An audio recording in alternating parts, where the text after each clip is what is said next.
एक राहगीर जा रहा था और उसने देखा कि एक हाथी, एक विशाल हाथी एक छोटी सी रस्सी से बंधा हुआ है।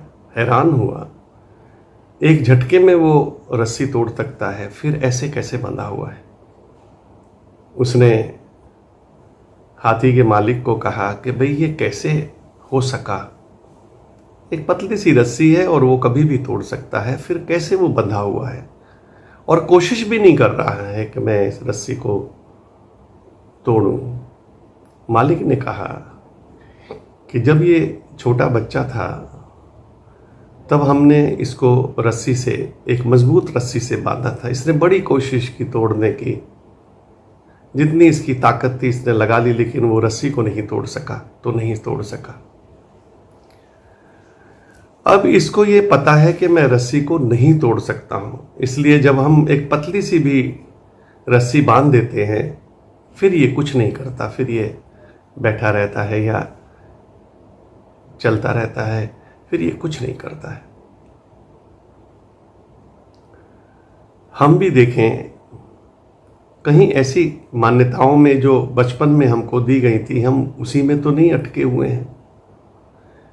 मुझे ऐसा लगता है कि करीब करीब लोग वो जो बचपन की मान्यताएं पिता ने माता ने बता दी, कुछ लोग कॉकरोच से डरते हैं, कुछ लोग छिपकली से डरते हैं, कुछ लोग बाहर वावा आ जाएगा, क्योंकि माता पिता ने बचपन में उनको कहा हुआ है कि ऐसा हो जाएगा वैसा हो जाएगा, बाबा आएगा पकड़ के ले जाएगा, और उन मान्यताओं के आधार पर उनका पूरा जीवन चलता है।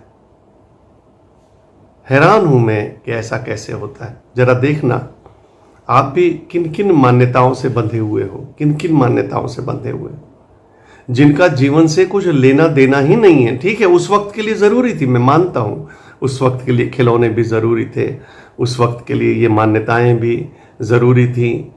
माता पिता को ऐसा लगता था कि कहीं चले मत जाओ, इसलिए वो कहते थे कि बाहर जाओगे तो बाबा पकड़ लेगा, या सो जाओ नहीं तो बाबा आ जाएगा, ये वो ज़रूरी था। लेकिन क्या हम बुजुर्ग होकर भी, जवान होकर भी उन मान्यताओं को पकड़े हुए हैं? और अगर हम उन मान्यताओं को पकड़े हुए हैं तो फिर पक्का समझना कि जीवन का रस नहीं रहेगा, कहीं कुछ कर नहीं सकोगे। ये ठीक है, जीवन चलेगा, जीवन सभी का चलता है, उस हाथी का भी चल रहा है जो बड़ा होके बंधा हुआ है, उसका भी समय निकल रहा है, लेकिन जो आनंद है वो नहीं मिलेगा। वो तो आपको चलना पड़ेगा, जगह जगह पर सोचना पड़ेगा, तरह तरह से जो पिछली मान्यताएं हैं उनको दोबारा देखना पड़ेगा।